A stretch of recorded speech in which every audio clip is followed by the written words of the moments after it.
Thank you for listening to the Dog Trainers Podcast, a podcast created by dog trainers for dog trainers, or anyone who's ever fallen in love with man's best friend. Episode 34, Old School Marketing Still Works. Hey everybody, welcome back and thank you again for listening to the Dog Trainers Podcast. My name is Mariano Alvarez, that's Brent LaBrada, and we want to thank you guys so much for listening. And before we dive in here, we just want to remind you again that you can find us on all major social media platforms, Facebook, Instagram, YouTube, all by searching Dog Trainers Podcast, and it's all one word, Dog Trainers Podcast. You can also find us on all major podcast platforms, iTunes, SoundCloud, and the like. All of them, all by searching Dog Trainers Podcast. I want to give another quick shout out to some cities that have been showing us love. I do these based on who's been the most active listeners for the very last episode that we had put up. And I'm noticing some trends. So what's up again to Atlanta, Georgia, San Jose, California. These guys have really closed the gap there. Lake Stevens, Washington, Denver, Colorado. We want to thank you guys so much for listening, and we want to keep putting out amazing content for you guys. So if you have ideas, please reach out. Now, with that being said, let's bring us into episode 34. We couldn't be more excited about this one. This is actually, I'm really excited about this one, like a lot. This is going to be old school marketing. It still works. And we want you guys to know that. And we want to go through a couple different stories and, and reasons behind why we believe that old school marketing is still absolutely vital to this day. So over to you, bro. What's up, man? How you been? I'm good, man. How are you? Good this week. Yeah, I'm super excited about this topic because you want to know what's so funny, right? So I've been doing this for a while, right? 12 years is almost half my life, right? And the interesting thing is, for so long, I've always felt like I was behind, right? Because I didn't have my YouTube channel up, I didn't have my social media following up, I didn't have enough Facebook followers, all these things. But it's so funny because this was just a perception that I had in my brain that I was behind, because business-wise, I actually have more business than I can actually handle sometimes, right? Especially right now during the pandemic, right? And I'm sure most of the dog trainers listening, we can relate. So many puppies, so many rescues, so many separation anxiety issues that we're dealing with because of the pandemic. And so people really need a lot of our help. And the one thing that you learn doing dog training for a while is that there is no shortage of dogs. There's no shortage of business. However, I think getting this podcast in, I'm obviously able to kind of, wet my palate a little bit in wanting to create content and stuff like that. But what I've realized over the years is old school business still works. Old school marketing still works, right? Things that were taught to me by my mentors, things that were taught to them by the mentors. And when we're saying old school business or old school marketing, what we mean is that person to person interaction, right? Dealing with clients in person, talking to people in person, because I think sometimes, especially in modern day, we can be so caught up on our SEO. We can be so caught up in our searchability, in our Yelp reviews, or in our, status on social media and all this stuff, which all of that is relevant, and it will be extremely relevant in the future. But one thing that we are really, really positive about and unshakable on in our belief is old school person to person interactions with people will never go away. Never.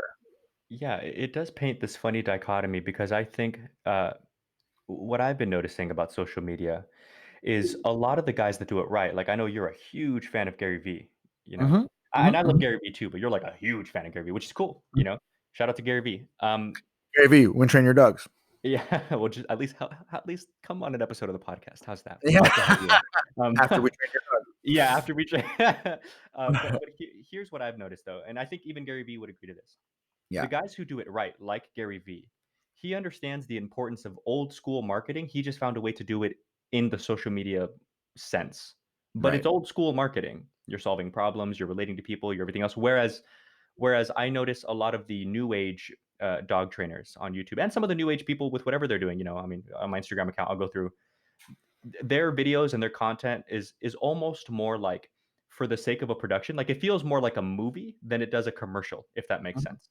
You mhm, know, mhm. and it looks amazing, like in terms of what people can do, like what a 25-year-old knows these days with their cell phone and stuff, without having spent time to get a degree or whatever. Like it's amazing the skill set that they have, except a lot Yeah. of them don't necessarily know how to be comfortable marketing themselves outside of making this like very concise production of something. Yeah, and that was definitely, as a younger dog trainer, that was something I didn't like, the idea of like promoting myself. I could Mhm. promote something I could accomplish, but like me as a person, that was always something kind of weird. I guess I want to go into some of the what old school marketing consists of, or what we consider to be old school marketing, right? Sure. I think the number one thing that it is important to remember, it doesn't matter what service or industry you're in. The number one thing to make sure that you have return business or continued referral or anything is you have to do a good job, right? You have to meet or surpass your clients' expectations on a regular basis. And the funny thing is, as a dog trainer, I always notice that we as dog trainers, we tend to always have a higher standard than our owners do, Mm-hmm. right? So when I think I haven't, done the program exactly 100% the way I wanted, the person that I train their dogs for, their mind is blown away because they were expecting 50% of what my 100% is. And I'm upset that I barely got 90% or 95% of what I know that dog is capable of. So Mm-hmm. it's really interesting, but that is going to be the number one thing, is making sure we do a good job. Now, those of you guys listening, I know you guys are doing good jobs. That's not the issue. But just making sure that we do our best to provide as much service and value for our clients when we're actually working with those dogs. Because again, dog training is the other aspect. I think the other thing that we always have to keep in mind is what our relationships are like to our clients itself. Okay, you want to elaborate a little on that? Yeah, I mean, I'll elaborate a little, and I just wanted to clarify one quick thing. So when we talk about doing a good job, the reason why I think that falls into the old school networking like category, because I think new school people still want to do a good job, is Mhm, there was this old timey sense of just of achievement and just do a good job type thing, mhm, right? It was like a more simplistic way to look at things. But mhm, but what I really wanted to add to that was, since we're talking specifically about marketing, definitely do a good job as a dog trainer. I would think that that's clear. But are you doing a good job networking? Are you doing a good job marketing yourself? Because I don't know if you call it a joke or whatever, a saying, I guess, that me and Brent would always throw back and forth to each other. Because before we started this podcast, we've done different videos and things together, and we've written out a bunch, some that we made, some that didn't get made, and so on. Which I'm sure everybody does, right? mhm, And one thing we would always say is like, you don't want to end up being the best dog trainer that no one knows. So mhm, make sure that you're doing a good job, but in marketing yourself as well. Okay. mhm, So to go on to the next topic, you're developing a relationship with clients. I think that that's something, you know, that's something that honestly I've learned a lot of from Brent. I've mhm, learned a lot of it from Jim Rohn, reading books and things like that. I've learned a lot of it from different dog trainers who I've looked into, and I've always found this interesting when it comes to developing relationships with clients.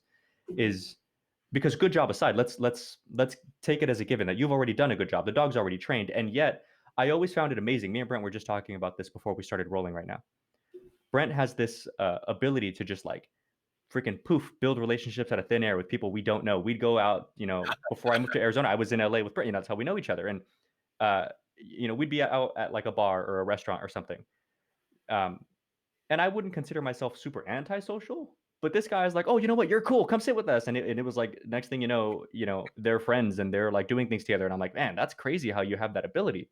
But he does the same thing with clients. He's genuine friends with clients. There are clients who are like family. There, and it's a skill set that I feel like more dog trainers should know how to do. I don't know if it's just this weird like stigma of, and tell me if you kind of agree or yeah, disagree, Brent. I don't know if it's just this weird stigma of like dog trainers in particular, this field. I don't know if it's just because everybody's young or everybody's just not quite as like not, I don't want to say ambitious, but like industrious, if that's the word, when it comes to how to build a business. Like a lot of people seem to be content with their handful of clients, having like a really nice Facebook page, never really worrying too much about like, how do I take this thing to the next level? How do I scale up so I'm not training out of my house? mhm, mhm, mhm. Yeah, I would say developing a relationship with clients is it is there is a certain level of vulnerability because there is this fine line, and I've worked with dog trainers before in the past that they go, but what about professionalism, right? What about Mhm. that it's almost as if they think they're therapists, where there's like this. line of professionalism and personal that should never be crossed. And with many high majority of your clients, there is, right. But however, as a human being, when you put out your feelers, there are certain clients that you just mesh with, that you just like you vibe with, and they're your type of people. And when you sense those types of clients, you're able to kind of expose a little bit more of that vulnerable side, so they get to know who you are, what your story is, what they're about. Because at the end of the day, people are investing in people. They're investing in in passion. They're investing in all these things, especially when it comes to dog training, right? It's very interesting. It's like you wouldn't really get to know your plumber, right? Like your plumber comes over.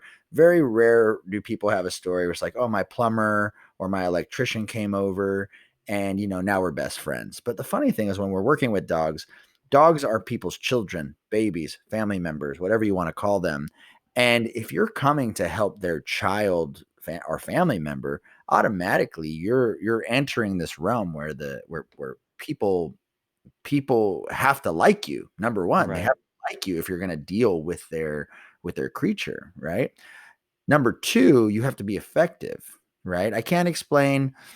Well, actually, I take that back, because I have I have heard stories where people say, oh, I worked with this other dog trainer. She was so sweet. She was so wonderful. She was this, she was that. But, some of her training techniques didn't work with me. But that person did a great job developing a rapport with that client. And I'm sure there's a lot of people who, maybe at the time were just inexperienced. They do well just simply by building relationships with people. So imagine if you're a very skilled dog trainer, you're very knowledgeable, and you develop good relationships with people. Well, now you have an upper hand on those trainers, right? Again, you don't want to be that really good dog trainer that nobody knows about, right? Yeah. And and so when we're dealing with relationships, I think it's important for us to to make sure that we do with a guided, like, don't do it stupidly, right? But it is important for you to really make sure you develop a close relationship with certain dog owners, because there are certain people also that the closer you get to them, the more you can actually help them with their dogs, right? Again, we're going to go back to the saying that my dad used to have above his computer: no one cares how much you know until they know how much How you much you care. care. Right. And, I really enjoy when my clients ask me, so how did you become a dog trainer? So how long have you been doing this? When did you get started? All those things, because that tells me that these people want to know more about me. Right. Uh, and those are the clients that usually will refer me clients for the next 10 years. Yeah, and I think it's a very normal thing. I think it's also whenever someone asks something like that, you take it as a badge of honor because it shows how comfortable they are with you. Because the whole fear about professionalism, which is a valid one, I don't think that that person is ridiculous for having that response. Um, it goes both ways.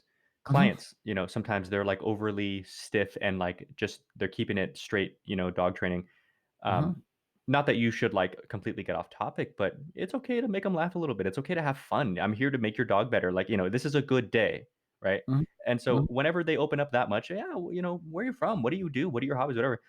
Yeah, I consider it a good thing. I'm okay. These people are having a good time. It's like a social event, right? You're right. obviously talking. You're opening up. I'm doing something right, and I'm sure as a dog trainer who you're paying money for, I'm sure that if I wasn't doing a good job with your dog, you would not be this happy with me right now.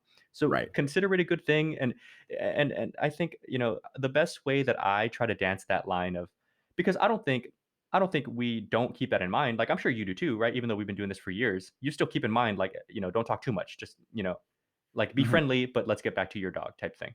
Um, mhm, I think the way that I kind of gauge things is I'll answer whatever the question they're asking me. I'll give them a little something more if that's what the question kind of requires in order to finish it as a complete thought for them. Because it's nice that they want to know a little more about you. And Brent's absolutely right. That's your in. That's how you turn yourself from that's my dog trainer to this guy's really cool and he's also my dog trainer. Um, mhm, and now they have like a vested emotional interest in helping you do well because they like you. mhm, Um, but once you get that little snippet in there, jump back onto the dog and make sure that their money and their time is not being taken for granted and that they know that you're serious about making this stuff better. And also keep in mind that relationships, I think probably one of biggest pieces of advice that I can only give now, because it was a hard lesson for me to learn personally, was relationships in any capacity, business, friends, family, they have the potential, as long as everything is on the up and up, to last for freaking ever. So there's no rush to, like, information vomit everything about yourself onto them. Just give them little snippets here and there. You have time. Next time you see them, next time you hear from them, whatever, you guys can kind of build that slowly.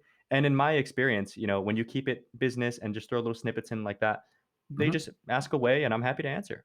Yeah.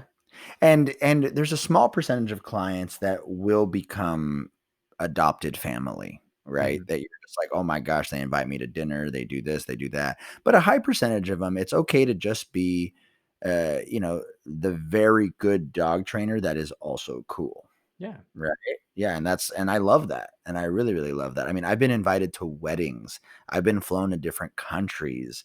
I've been invited to movie premieres and stuff like that, just simply based on the rapport and relationships that I develop with my clients. And it's so funny because none of those things were architected by me. All I really wanted to know was, do you like your dog? Do I like you?